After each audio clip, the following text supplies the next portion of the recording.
మాజీ ముఖ్యమంత్రి జగన్మోహన్ రెడ్డి మాట్లాడుతున్నారు. లైవ్ ద్వారా చూద్దాం.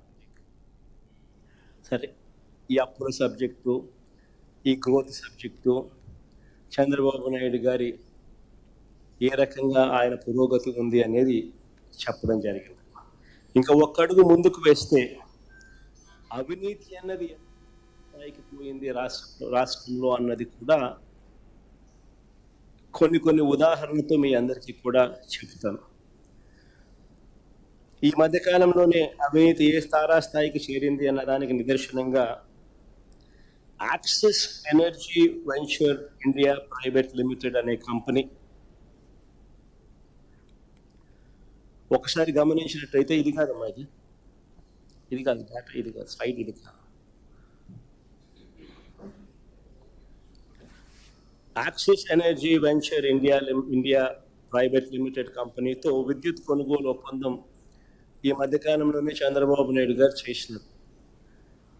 చేసిన ఆ ఒప్పందం వల్ల రాష్ట్ర ప్రభుత్వం ఖజానాకు ఏకంగా 11,000 కోట్ల రూపాయలు స్కామ్. ఇది I repeat this number once again, ఏకంగా 11,000 కోట్ల రూపాయల స్కామ్ ఇది.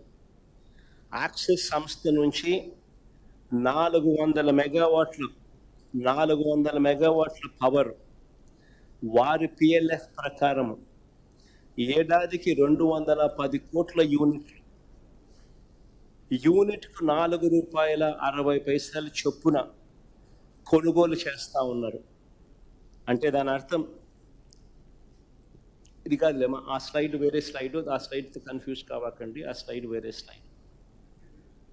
యాక్సిస్ సంస్థకు సంబంధించి 400 మెగావాట్లకు వారి పిఎల్ఎఫ్ ప్రకారం 210 కోట్ల యూనిట్లు వాళ్ళు సప్లై చేస్తారు. ఆ సప్లై చేసే ప్రతి యూనిట్ ₹4.60 చంద్రబాబు నాయుడు గారు కొనుగోలు చేసే దానికోసం ఒప్పందం కుదుర్చుకున్నారు. అంటే 210 కోట్ల యూనిట్లు ఇంటూ ₹4.60 అంటే ఏడాదికి 967 కోట్ల రూపాయలు దీనిపై రాష్ట్ర ప్రభుత్వం ఖర్చు చేస్తుంది.